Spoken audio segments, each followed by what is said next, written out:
think they like my Colorado swag. Cause when I'm in that flag, I don't really know just how to act. And when I'm in that goal, you know I'm acting bad. Holla, get a bus with my Colorado swag. My Colorado swag, my Colorado swag. I think they like my Colorado swag. My Colorado swag, my Colorado swag. Might not swear, I think they like my Colorado swag. My Colorado swag is pushing 180. Speed and pad competition, see you later, baby. Welcome in to DNVR Buffs Postgame presented by Colorado Rugby. I'm Henry Chisholm, and I'm joined today by Ben Gerdining and Ryan Koenigsberg, and we're going to be talking about the Buffs win over Cal that just wrapped up a couple of minutes ago. I don't know. Time has been kind of weird for me today. I'm a little bit off. But yeah, Buffs won. It was a big win. I called 75-45. It wasn't 75-45. And might as well have been. Man. I know. Like, there was a second there I thought they were going to hit it on the way. The final score was actually 89-60. Pretty crazy considering how that game started. That's kind of my big takeaway from this is, wow, that team has a switch. When they start shooting the rock, they go. And McKinley Wright obviously has the ability to find anyone that's open on the court. And when Jariah Horn is making shots, and when Deshaun Schwartz is making shots, and when Jabari Walker is making shots, this team is a well-oiled machine. So, you know, I had the over 75 or over 74.5 for the Buffs on points. And 6 minutes into the game, I turned to Dre and I said, like, I think it's dead. Because they had scored 5 points, I think, in the first 6 minutes. And it ends up covering comfortably by, 14 points. So, like I said, they have a gear that should scare any team in the country. Yeah, I think the problem is it's just it leaves fans and, maybe even coaches and some more players on that team a little curious as far as, when does that gear get into place? It's been kind of a storyline throughout the entire season as far as these slow starts, and today was no different. And, we see people maybe want to panic, another off shooting night, and it ended up being maybe their best shooting performance of the season. But again, you can't afford to have these kind of slow starts against good teams. Now, being at home gives you that kind of leeway, and obviously I'm not going to be a downer. That was an incredible win, but it is still, a storyline that's been consistent. Why is this team unable to enter the game in that gear? Why does it take them, some kind of switch to get into it? Yeah, it definitely has been a problem throughout the season. It's something that does need to get changed. The good news is, more often than not, they've been able to bounce back whenever they've started slow. And with only 2 losses on the record, it's tough to complain too much. Yeah, I mean, I kind of look at it like, I'm in terms of college basketball, maybe McKinley is in this, tier. But, like, you look at Nikola Jokic or you look at, like, Peyton Manning. Early in the game is spent feeling out what the other team is trying to do. And I think a lot of times that's what McKinley's doing early in the game is, okay, how are they trying to attack us? Where are the gaps in this defense? How do I get into them? And where are we going to be able to get shots? And I think that might be a little part of the slow starts is he's kind of trying to figure out, okay, is tonight a night where I'm going to be able to get to the rim because they're not collapsing down there? Is tonight a night where I'm going to have to facilitate on the perimeter? And maybe that does contribute to some of those slow starts as he's kind of experimenting and figuring out where the Buffs offense needs to go. Yeah, absolutely. And that's a pretty great company to be with, Peyton Manning and Nikola Jokic. I think you'll take that any day of the week. And that's a great point. Tonight he wasn't really getting to the rim as much. And really that was because this was just a distribution game for McKinley Wright. This was a game where he said, you know what?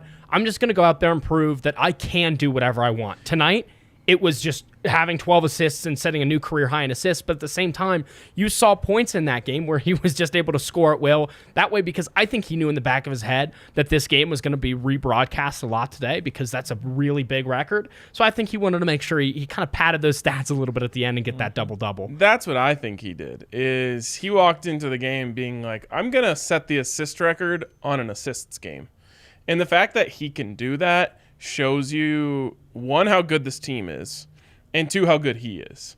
That like I know there was a piece of him that was like, I want to rack up a bunch of assists today. Like, I'm not going to barely break this record today. I'm going to go get a bunch of them.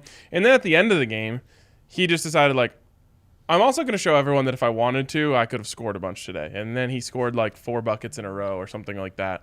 And that's, I mean, he's unreal. He's unreal, and we're super lucky to have him. All-time leader in assists is one hell of a stat. I mean, especially when you look at some of the guards that have come through here just recently. Yep. And then you look back further, and obviously, Chauncey Billups didn't play long enough to have that type of record. But this is there's been a lot of good guards that have passed through CU, especially recently, and he's the best one in terms of being a pure point guard. Yep. And real quick on that point too, breaking Jay Humphrey's record today in his 112th game played. That's how many games Jay Humphrey played.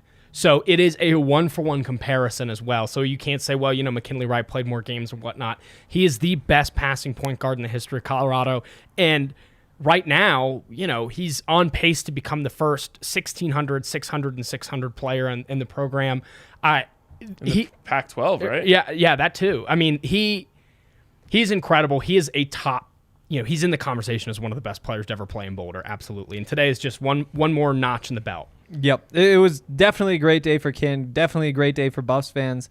But with Ken being as good as he was again, we saw the same problem that we see every single game, which is that when Ken comes off the court, they have issues. And it's just kind of crazy again. You look at the plus minus and a whole bunch of players in the plus, but the one in front of everybody else, McKinley Wright at the plus 33. It's just that's unbelievable. I haven't been paying enough attention to this plus minus stat, but I would assume that he's always leading this team. He has to be. And I don't know what to say. Sorry, Ken. Yeah, you're playing 35 minutes a night. How long was that first break he took? A minute. Yeah.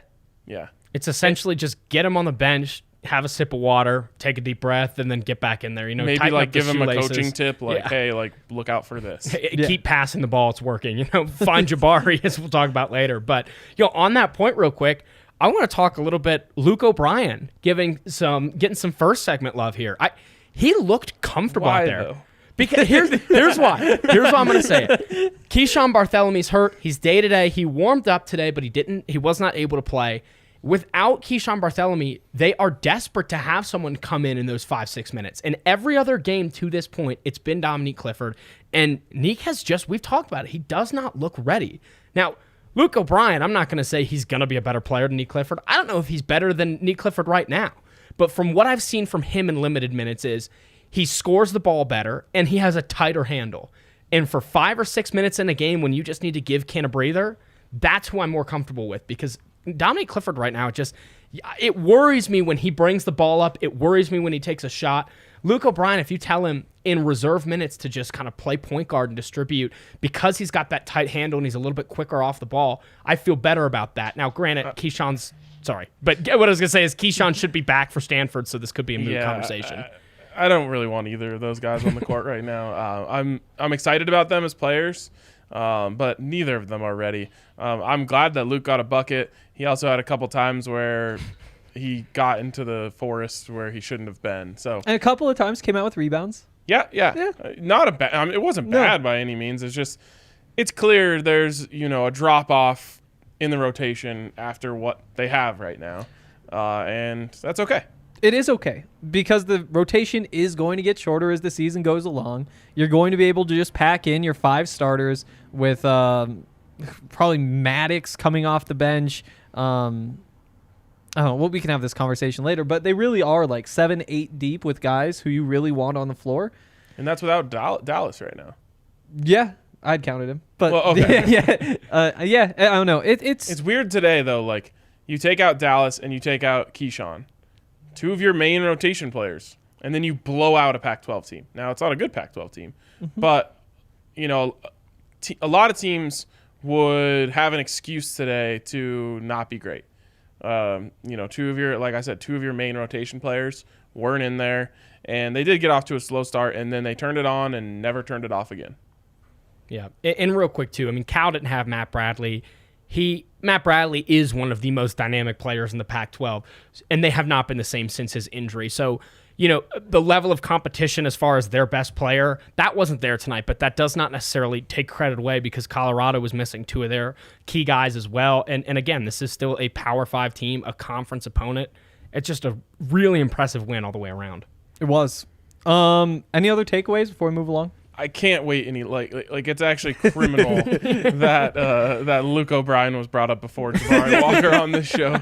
So we're talking about Jabari Walker right now. It's okay.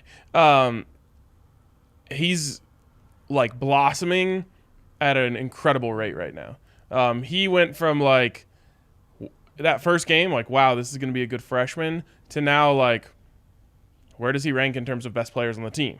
And you could have a conversation right now about him being the second best player on the team. You could. And so, I don't know if I'm ready to make that leap right now, but he played like the best player on the team tonight. As great as McKinley was, Jabari with 23 and 12. I mean, that's big boy basketball, or 23 and 11.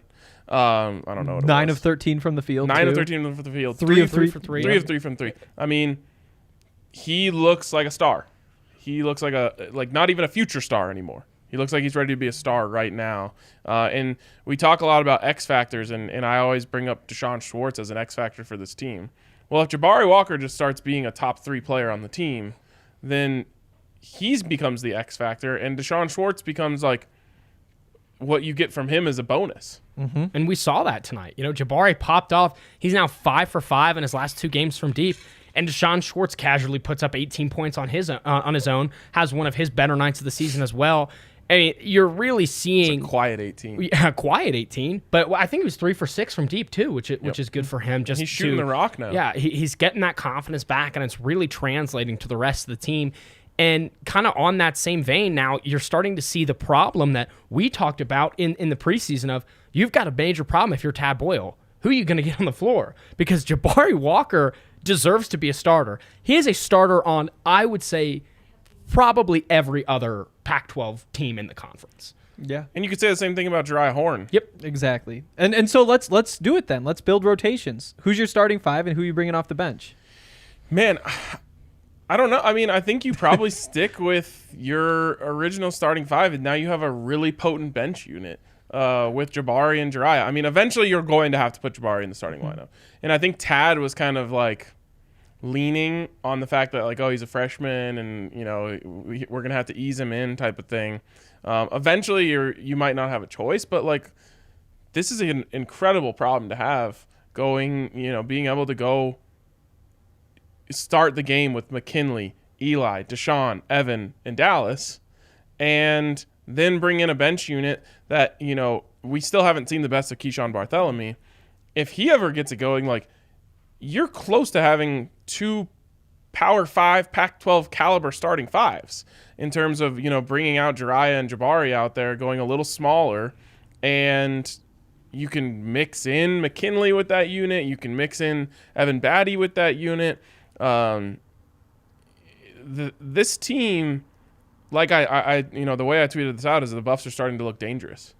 And dangerous, I don't mean like they could, compete to be a top 4 team in the Pac-12. Dangerous, I mean like you don't want to run into this team in March.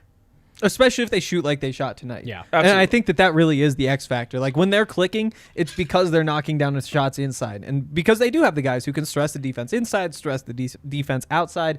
And when it all works together, McKinley Wright just runs that offense perfectly and gets everybody into the right situations. And it feels like we're starting to figure out how these pieces fit together. But there's still like a couple little questions left, like with Keyshawn. What are you expecting to get out of him? Is this a situation where maybe you cut it down and you only bring like 2 guys off the bench late in the season, 3 guys off the bench? I don't think it gets that low because even if Dallas Walton is listed as a starter, this is a guy who's only going to play 15 or 16 minutes a night. And that's just because of his size, where he's at in his progression. So he's going to be a valuable part of this team. But I honestly think that your best starting lineup right now is McKinley Wright, Eli Parquet, Deshaun Schwartz, Jabari Walker, and Evan Batty. Jariah Horn coming off the bench, and the reason why I love Horn coming off the bench is because he's going to be playing 22 minutes a night anyway. And he is a veteran guy who I don't think he cares about having that starter next to his name because he knew he'd be competing with Evan Batty and Dallas Walton this season. So I think when he transferred here, he knew that he had that competition. He wasn't counting on being a starter. That's a guy who can go and just get a bucket. Jabari, on the other hand, and I'm not going to discount Jabari Walker at all, but he needs someone to facilitate to him. And I trust Jariah Horn on that second unit to just go and get some points when they need it more than I do if it was just Jabari Walker, because we've seen that. Jabari Walker tonight in the last 2 games, incredible performances, and it's because he's playing with guys that are fantastic distributors. Whereas Jariah Horn, his best games this season have come when he is pretty much the go-get-a-bucket guy on that second unit. So I think that's really your ideal lineup, and obviously Dallas Walton's going to fluctuate in there depending on how many bigs you've got, but at some point, you just got to get Jabari Walker in the starting lineup because you just got to give him that nod that, hey, you're a big part of this team right now, and just keep increasing his minutes because he's playing fantastic ball. It's just hard to tinker when it's working so well right now. And so, while I think Jabari's earned it, and honestly, Jariah has earned an opportunity to start, I don't know if I want to mess with it. We've got a comment here from Peter who says, RK, I think Jabari Walker is the most talented player we've had since Alec Burks. Thought, getting a little ahead of yourself, in my opinion. Like Derek White is a high level NBA player right now. Andre Robertson was after Alec a little bit. I think he goes into that category. Spencer Dinwiddie also goes into the category. I mean, these are all guys who play well in the NBA, or at least did at one point. So I wouldn't quite go that far. The one place where I don't think he's there yet is from an athleticism standpoint, but he's showing that he doesn't need to rely on that the same way that like a Tyler Bay did. You know, Tyler Bay was an athletic freak who had to add basketball skill to his game to become a very good Pac-12 player. Jabari, to me, it still looks like he has a lot of room to grow into his body. And so I don't know what his athletic ceiling is at this point. For example, his feet are massive. Like, I think he could get taller still. So I don't know what it looks like when he becomes jacked, which he probably will at some point in his career. They showed the side-by-side of McKinley as a freshman versus McKinley today, and that was honestly jarring to me. I didn't remember Ken ever looking that skinny as he did. So I don't know if his athletic ceiling right now is the biggest question mark to me. That's the only thing keeping him below those guys, but I do think he has Pac-12 star potential. For sure. Definitely. I mean, he showed it tonight. He dropped 23 and 11. Yeah. Against a very good defense, very efficient. One thing that he needs to work on too, and this is super nitpicky, but just got to get some softer hands. I think there was probably 4 points he left on the table today just because he could not handle an entry pass, bobbled it, and then it allowed the defense to come up. And again, that's super nitpicky for a guy who shot 9 of 13. But that's the point, is he had a fantastic game, and yet he is still nowhere near his ceiling. I mean, 2-3 years from now, if he's around that long, honestly, this could really be just the best player to ever play in Boulder if he continues on this trajectory. Slow down. 23 and 11 in There's his a finals MVP that played in Boulder. Okay, well, outside of top 5. Rephrase most talented freshman. I mean, that you might be onto something in terms of how good they were this early. Because even Andre was still very raw as a freshman. Alec was, but he was still scoring the ball pretty well as a freshman. Spencer started as a freshman, so he was really good right away. But I didn't know he was going to be that good as a freshman. So I think you might be onto something in terms of how good they were. The talent word is getting me, but how good he is as a freshman, I think he's right there. All right. We're going to take a quick break, and we'll come back and do a bunch of fun stuff like King of the Game and all that. If you guys have any questions, throw them into the chat wherever you're watching, whether it's on Periscope or YouTube. And if you are watching on YouTube, make sure that you like this video and subscribe to DNVR videos because that really helps us show up when people search for us. But before we get on to more basketball stuff, I want to tell everybody about Hassel Cattle Company. Ryan, you've had some Hassel Cattle Company beef, right? It's all so good. Is it? It's what's the difference though? So like for somebody like me, I have like a pretty bland taste. Like I don't really get excited really about food. By this information. Like what would me, just like a guy who just eats some meat sometime, notice? I know that didn't even sound. Come on, the flavor. Allie. The flavor. Honestly, that's what makes Wagyu beef a premium product, is that it just exudes flavor. And honestly, all of their products are the flavor just pops. So you don't even need to season it that heavily to get a ton of really good flavor in there. The marbling from the fat is just so good. Honestly, though, the ultimate Hassel Cattle Company hack is the jalapeno cheddar sausages. Oh. They're the best jalapeno cheddar sausages I've ever had in my life, hands down. I mean, I've never had a jalapeno cheddar sausage before, but That also not surprising. that does sound I've incredible. only ever had Oscar Mayer wieners. I eat a lot of. Yeah, those are really good. Well, it's like With some mayo on top.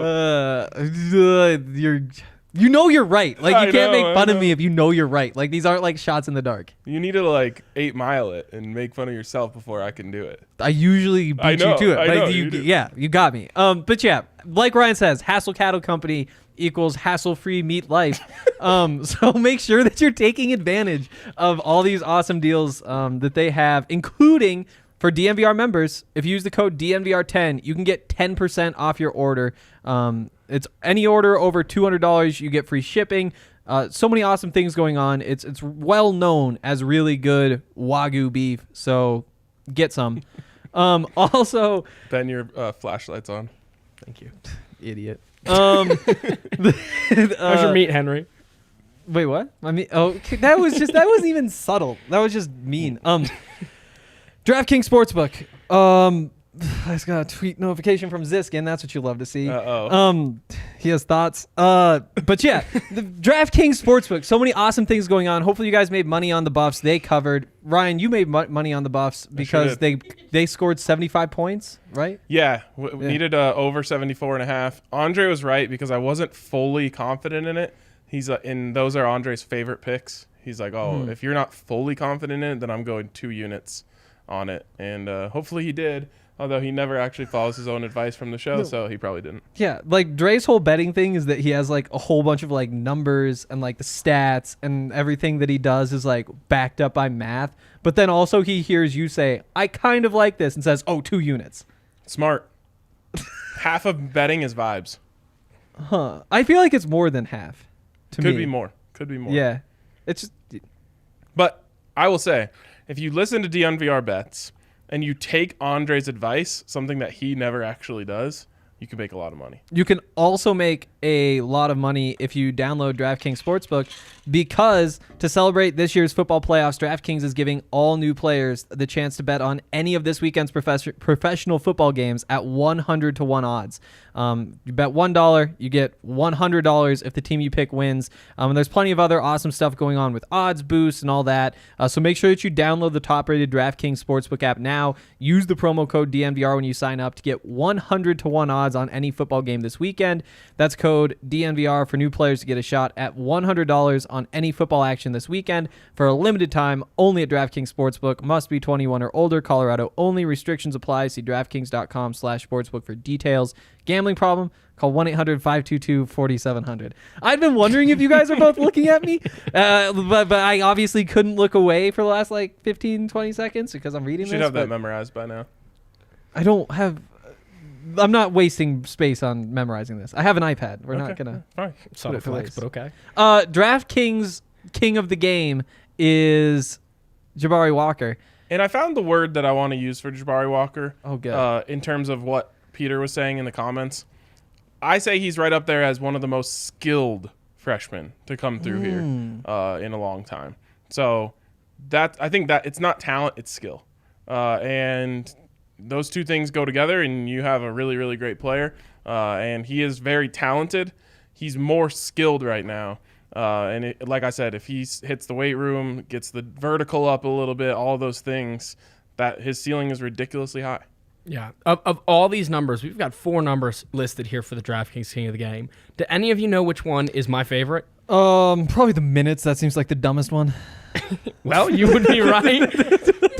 I was right. I had something very clever planned originally, but no. 27 minutes for Jabari Walker. This is the first time he's broken, I believe, 20 or 21 all season. And look what happens. You get this kid on the floor and into a rhythm, and he puts up a double-double. His second double-double in back-to-back games. I mean, we talked about it in that first segment. You're not sure who you're supposed to take out, but at the same time, you've got a kid who has untapped potential right now, and it's a great problem to have, and he's coming on at a perfect time because Colorado right now, they're now 10-3, and they've got a big game against Stanford coming up on Saturday. You beat the Cardinals at home. You're really sitting... It's just the Cardinal? You're just learning this? It's just Stanford At 20 Cardinal? years and 364 days of your life? I've been cutting S's off of the Cardinal in his stories for years. Why didn't you tell him? Why didn't you tell me? I'm sure I have. I'm sure I have. I feel like the first time I must have sent a text or something. Geez. It's the color. Cardinal. That's stupid. why it is? Like- I thought it was a tree. No. The tree is... Then what's the point of the tree? Well, you couldn't have your... What do you want their mascot to be, a Pantone Well, maybe, square? maybe just kind of dumb to have a color as your mascot. Tell that to Syracuse while you're at it. Sure. I thought Syracuse was named after the fruit. They wouldn't have that up there. That's a southern tree. Someone get me out of here. So anyway, Jabari Walker against the Stanford Tree Cardinal. I mean, it's a big game. The Buffs can really position themselves in the driver's seat to have that first round bye and be very comfortable in the tournament, as well as really lift that ceiling on their NCAA tournament seed. So keep getting him the ball. He's going to be real important, especially going up against Oscar Silva. I need an adult. Okay, fine. I'll flip the switch. Okay, we're going to have no fun for the rest of the show, so be ready for that. It's 2:30 in the afternoon. These people have us up on their other monitor as they're working with email up on the other side. We got to provide them that midday lull. Jabari Walker has won the week. Yeah, he certainly has. Yes, he certainly has. And if he is not represented in this week's Who Won the Week poll, I will riot. Well, why don't you get your ass on TDSP? How about I get invited? Allie. Okay. Yeah, Jabari Walker, I mean, without thinking what else has gone on in Denver sports this week, I mean, is hiring a new GM something that wins you a week? No. It is when it's... That doesn't win you a week. It is when you hire who It's you just did. no, that you don't... Oh, okay. I gotta boil it down here a bit. So just think about, like, if the Jaguars, just a terrible Jaguars. organization... We're not Without the S. now. It's just not now. It's just singular. Jacksonville Jaguar. But like they do a whole bunch of awful things on the football field, and then they fire their GM, and then they hire a new GM. And it's like, oh, they won the week. They got a new GM. No, that's not how this works. I'm with you. I don't know how this started. I wasn't really paying attention, but I agree with this point. Andre gave me a look from over there. Is how it started. About George Payton winning the week or something? Yeah, and I just remembered his name isn't George Patton, and I'm upset again. We don't have time for this. Let's talk more about basketball. Real quick, though, on this comment, that's just not winning the week here. I mean, he's honestly in some competition for some Pac-12 awards, whether it be Freshman of the Year. And honestly, he's averaging a double-double right now. How could you not be considered for the Pac-12 Conference Player of the Week? This week. This week, yeah. Did I say year? No, you just said he's averaging a double-double. Oh, yeah. But the problem is, with college basketball, it is so recent as far as recency bias. This game against Stanford's really important because if Colorado gets crushed, if Jabari Walker lays an egg, that's automatically going to be all people remember, really. And it's a shame, but that's just kind of how it works. Yeah, I mean, you don't get much credit for beating Cal, especially without Cal's best player. Like, that is just something, they took care of business today. They checked the box they had to check, and now they have a chance to make some noise. They also checked it by twice as much as Vegas expected them to check it by. And by, like, 3 points more than I expected, so... No, you said 75. 75, 45, that's 30. Oh, so by 9 points more. No, by 1 point less. By 1 point less. Should I be disappointed? It yourself for that math just now. Yeah. But, I mean, I saw it coming. Ben saw it coming. Vegas should have seen it coming. You took the spread, right? Nope. You should have seen it coming. I'm never going to take a spread that's higher than 10 in college hoops just because it's fickle. She is college hoops. She's a beautiful girl at the prom. You never know if she's gonna say yes. That wasn't a good metaphor. Wasn't yeah, it? No. I like that you're trying metaphors now, and I hope you stay creative. Yeah, so we've done the biggest take. Who else stood out to you? We talked about Kin, we've talked about Jabari, we've talked about Luke O'Brien. Who else needs some time? Jariah Horn, man. He is we say this after every game, but he's so rock solid. You can count on him at 3 levels to score. He is knocked down when he's open from 3. There was that one where he missed it and then got it right back, and I think it was you, like right as soon as he got it, you're like, he's not missing that twice in a row, and it was cash. To me, there's like a bunch of guys on this team that are just really good, and he's one of them. College basketball is fickle, and you never know who you're going to get on each night. But again, I think earlier this year we had a conversation about which guys they have, right? You have McKinley, Evan, and Deshaun. We were talking about how you got to get 2 of those 3 going on any given night. Doesn't even feel that way to me at all anymore. It's you have McKinley, Evan, Deshaun, Jabari, Jariah, and Maddox Daniels has had a couple good games later, but I'm not putting him in that category. You've got 5 now. You get 2 of those guys, you're going to have a chance. You get 3 of them, you should win every time. Yep. In the Pac-12. Yep. And they're good enough. All of those guys are good enough to be going together on any given night, and that is what's most exciting to me. I completely agree. And just to pivot on that, I'm going to shout out the guy you didn't include in that group, Maddox Daniels today. He does not deserve, obviously, to be on one of those guys where you can count on week in, week out, but perfect from the floor today. 4 for 4 from the field, 2 for 2 from deep, 12 points. I mean, he has gone through a lot this season, and for him to just be building on this really impressive run. Now is he back over 40% from 3 on the season now? I think he might be. I can figure it out. So it's just great to see them have one of those guys that can kind of come in and actually produce, because like we've talked about, he is not the same guy he's not the guy that's going to come in as your defensive help. 39.5% field goal percentage, 39.6 from 3. Round it up. Look at that. Yep. And that's pretty much all you need to ask from that guy. He's giving a lot more than I expected when the season started. He was rough. It was while. tough to watch, But- and that makes getting that percentage up all the more impressive. Yep. He's really impressed me lately. He deserves credit. He has made himself a player that you can have on the court without feeling like you want to pull your hair out. Defensively is always going to be a little bit of an adventure for him. But if he makes open threes, he can be out there. And he's doing that lately. He's playing with a ton of confidence. And that's probably my favorite thing about his game right now is he looks like he's back to thinking like, I'm a baller. And I can make these plays and I can make these shots. And sometimes that leads to him taking a shot that I don't necessarily want him to take. But as long as he's shooting and not thinking about it when he gets an open shot, I'm happy. To this point, Maddox has played almost exactly 20 minutes per game. What's the right number?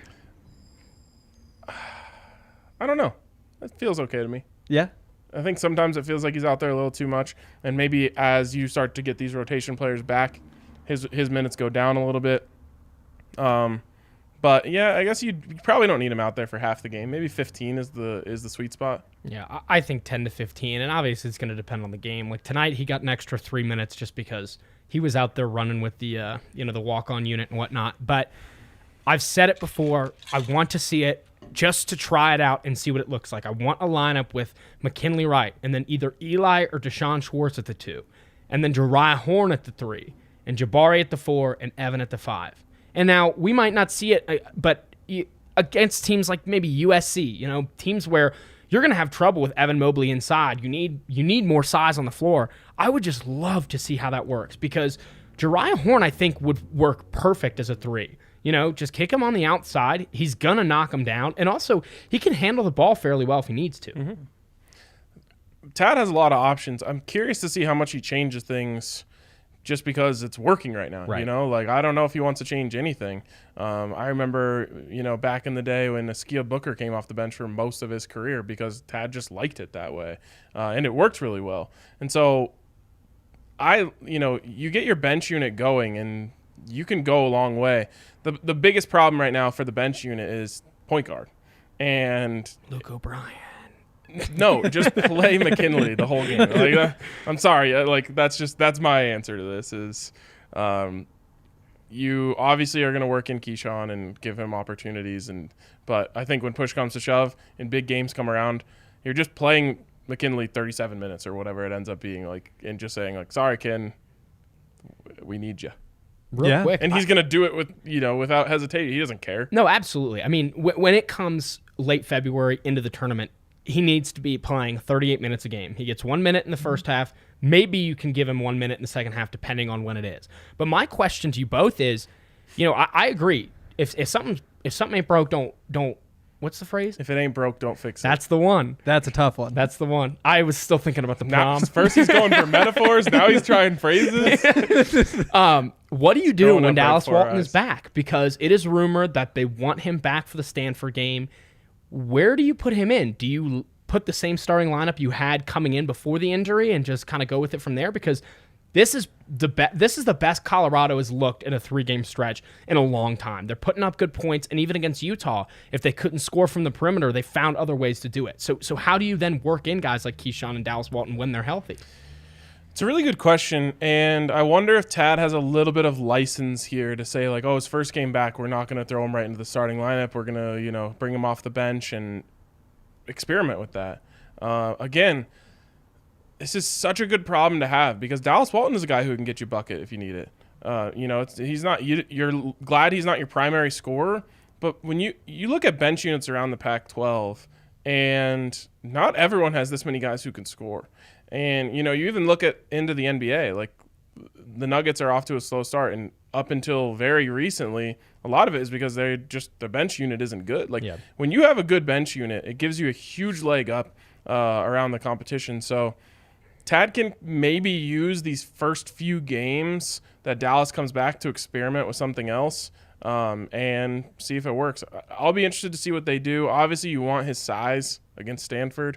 So we'll see what he does. I wouldn't be surprised if he just goes back to the original starting lineup and works backwards from there. But he does have a little bit of license to mess with it and say, hey, we don't want to play him, too many minutes, so we're going to bring him off the bench. All right. If you guys have any questions, throw them in the chat. And as always, like the videos, all that kind of stuff. We're going to take one more quick break before we get to those questions. And I'm going to tell you guys about MSU Denver Online. MSU Denver is an incredible online school. They've been doing online school here in the Rocky Mountain region for quite a while. And so if you're somebody who's maybe going to a school and you're mostly working online or something like that, and you want to go somewhere where people have been building an online education for a while, MSU Denver is an awesome choice, and it's probably quite a bit cheaper too. There's so many reasons you could choose MSU Denver Online, like that you have another job that you need to be focused on, you don't have a whole bunch of time to spend. They really schedule things out in a way that makes it easy and flexible for you as a student to get your work done while also not taking too many shortcuts through the rest of your life. We've had a couple of employees here at DNVR take classes at MSU Denver Online, and they've had great reviews saying that the professors are incredibly engaged and responsive, and that the content is very relevant to the field that they're teaching. Now is the time to apply and register for classes at MSU Denver Online because spring semester starts January 19th. And if you use the code DNVR Sports, you do not have to pay an application fee. That's right. When applying and then ask for the application fee, just drop the code DNVR Sports in there and it will be completely free. That's huge. It is so huge. Yeah. That was the worst part of applying to colleges. I agree. That and the essays. Yo, the essays. Yeah. I mean, to me, though, as somebody who maybe didn't put full effort toward getting a good GPA, those essays were beneficial. Oh, see, I didn't enjoy them. I applied to ASU because one weekend they waived their application fees and they didn't have an essay. I was mean, like, then wow, why not? Right. I'm like, all I have to do is fill out this survey, basically. Maybe they'll just offer me a bunch of money. Yeah. Yeah, it didn't end up going there, thankfully. Thankfully. Yeah, that'd be kind of gross. Could you imagine? School Buffs. Yep, I thought we were going too far. We should probably talk more about the Buffs. Allie, did we get any questions? Yeah. All right. Can we pull a couple of those up? I am doing. Okay. Well, there's like dead air and nobody could hear you. Peter says, what do you think Tad's chances are for Pac-12 Coach of the Year? Buffs were predicted to finish 7th. I mean, that first of all, that was extremely disrespectful. There was no reason. But I think if the Buffs win the Pac-12, he'll get it. Yeah. That's basically the way they'll do it. It's not going to Sean Miller for sure. Mick Cronin's got to be the favorite. I mean, they're 5-0 in the conference right now, and they were projected to win. They're still a very good basketball team. I think it's got to be Mick Cronin at this point. Especially also, because there's like recency bias in terms of like newer coaches. Like Tad's just like been here forever, like it hurts him in terms of these types of awards. But yeah, if the Buffs find a way to win the Pac-12, then I think, or even get second, I think he'll have to be strongly considered. What was UCLA predicted to finish? They were projected to win. But I think they're just so good right now, it's hard for me to imagine. Now, granted, yeah, if the Buffs win, then yeah, I think that Tad Boyle should win Coach of the Year. But I think if any team wins their conference in the conference tournament, I think that coach automatically then just becomes the favorite because that's really hard to do. Yep. And I also think that for Mick Cronin at UCLA, and the narrative around UCLA basketball before he took over was not good. Yeah. And even last year, people were not saying very good things about them early on, especially.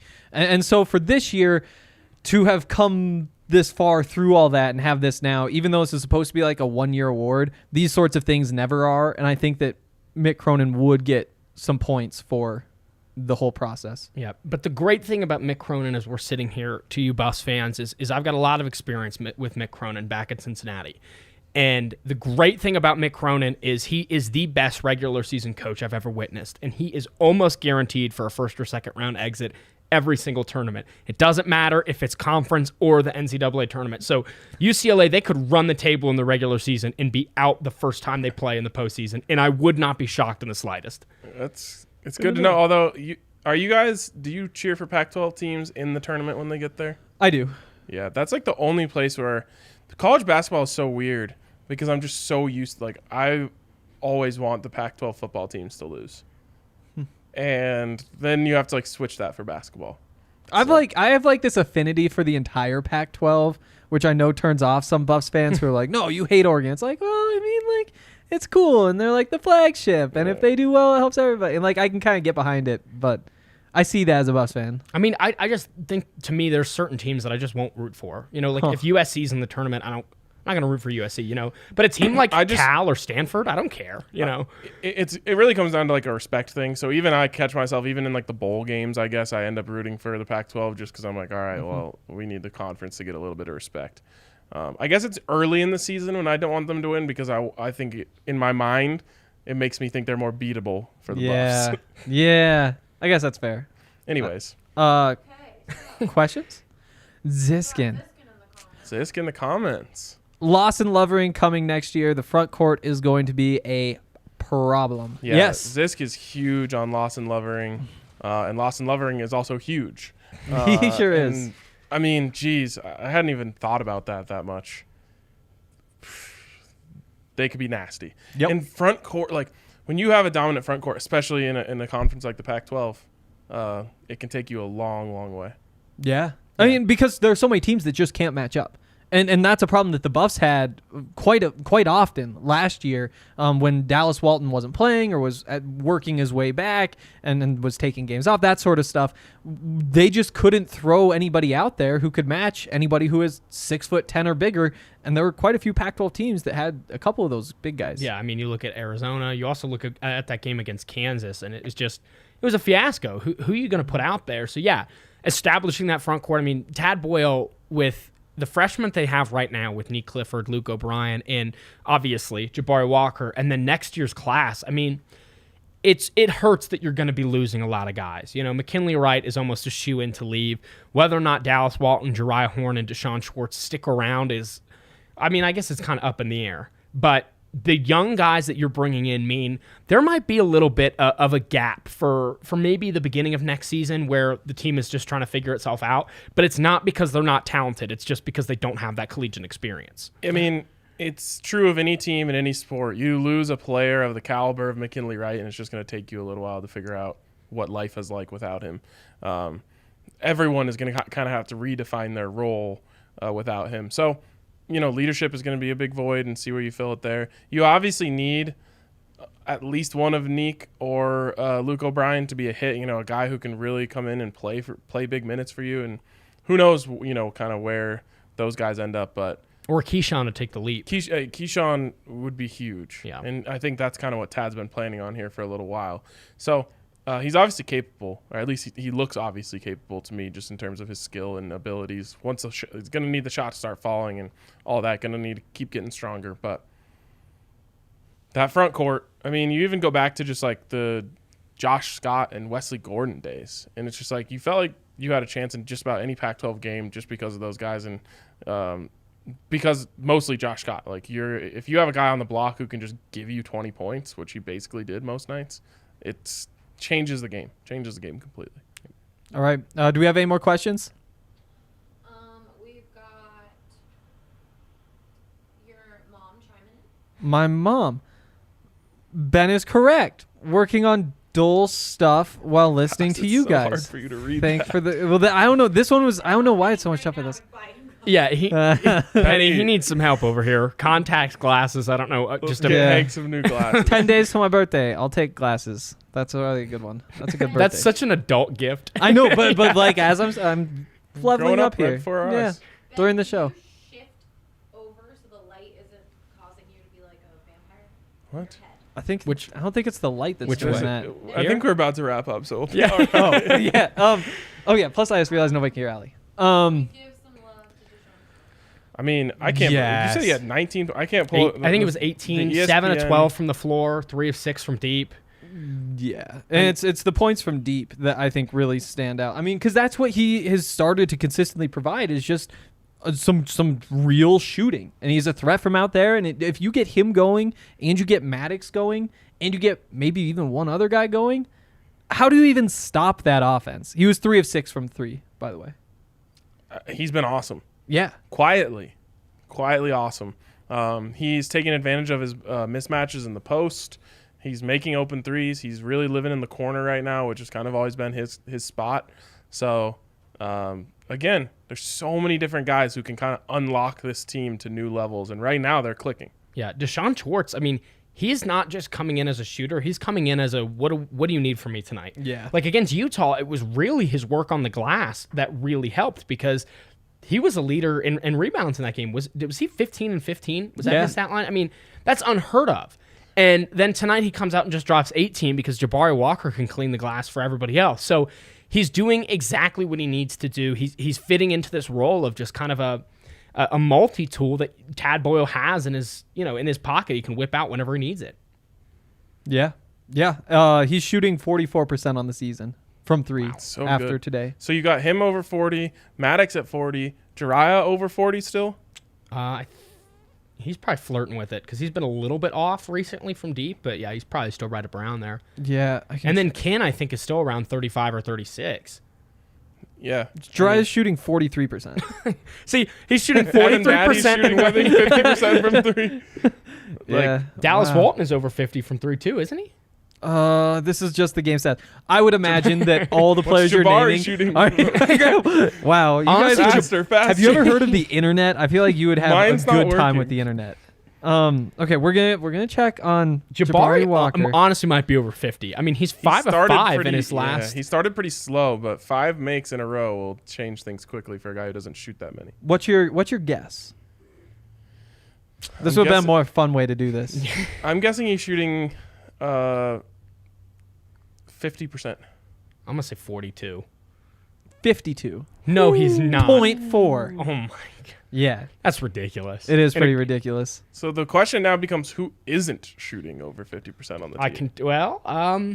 That's an Nick ugly Clifford. game. Or I over wonder. 40%. Eli's a good one. Let's check on Eli real quick too. 33.3 from 3, 6 of 18 on the season. 50% from the field though. Oh, you love that from him for a guy that's only going to shoot 2, 3, 4 times a game. I mean, that's exactly what you need because he's not supposed to be there to score points. He's supposed to be on the team to lock down opponents. And tonight he didn't score. But did we talk about Eli Parquet at all? Nope, because he didn't blow That's any his coverages. job. Yeah. I'm going to tell you this. They beat Cal today. You can't get too high on a win over Cal. True. If they beat Stanford, I'm probably my hype is might spiral out of control a little bit. I'm really high on the way this team is playing basketball right now. I agree, and I am right there with you, especially because you look at the standings, and now the Buffs are sitting there at 4-2. There are 4 teams in front of them, 3-1, 4-1, 4-1, 5-0. And if you beat Stanford, then all of a sudden they're 4-2 and you're 5-2, so you're in front of them. You're right there with USC. You have the tiebreaker over them. You have the tiebreaker right now over Oregon. UCLA's in the driver's seat of the whole thing, but if you don't take first, it's not the end of the world, honestly. No, and you still get UCLA at home too. You know, Yeah. and that's one of those things where we talk about you got to try and split your road games. They beat USC on the road. They lost to UCLA, but that was still a close game when Colorado did not play their best basketball. So.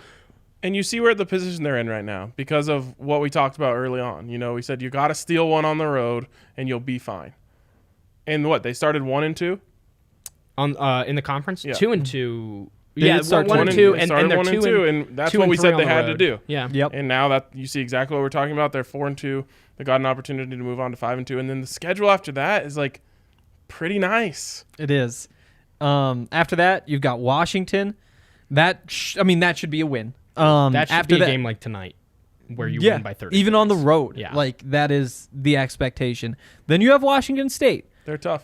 Yeah, but they weren't supposed to be tough. They just turned out to be tough. And they're 2-2 in the conference, so they're not great against their top, Mm-hmm. opponents, but still, it can't be overlooked. They beat Cal 71-60 on the road. So that's what you're looking at. Road wins are always tough. And they're on right now against UCLA on FS1 if you want to watch that when this is over. Not right now. But You can go anytime. I do. No. They can't. Yeah, but like you said, it's just such a good situation to be in. As of right now, still 4 teams in front of you. If you beat Stanford, then all of a sudden you have wins over 3 of those teams and a chance to get a win over the other. Yep. And worst case scenario, 3 of those teams, you're splitting that tiebreaker. And the reason this matters, by the way, is because the 4 teams get the buys in the Pac-12 tournament. And I don't think we've heard what will happen with Arizona not participating, but that's the goal. And so far, they have done what they need to do to this point. I know that whatever hotel the fans are staying at is going to suffer by Arizona fans not being there. That's all we know. That is all we know. Any last thoughts before we get out of here? I mean, just, kind of touching on that schedule, too. Yeah, Stanford's a big game, but it gets interesting because you go at the Washington schools, and you play Washington State on the 23rd. That's a Saturday in Washington State. Because of the COVID rescheduling, you turn around, and then you play Washington State again on Thursday at home. So it's kind of an interesting back-to-back in that regard. So even if you do lose to Washington State on the road, if you come back and beat them at home, you're still feeling perfectly fine about that because that means you split a road trip and then you're still taking care of business at home. And really, that's all you can ask for at this point. All you ever want. Agreed. And then after that, it's Utah again at home. So, the next 5 games, they come out of that stretch 4-1, 3-2 even. They're still absolutely in control to get that first round bye and looking great. Yeah. I like it. This could be a fun stretch here. Could be. As they make their run. And it's about time to start scoreboard watching too. And I'm kind of itching to get that Washington State game on. So I think we should probably wrap it up. And we'll be back next week sometime with another one of these. I don't think we figured out exactly when. So stay tuned to that. Stay tuned to the DNVR Buffs podcast. Like the podcast, like this video, do all that kind of stuff. We really appreciate when you do. And we'll be back next Saturday, it turns out. So see you then.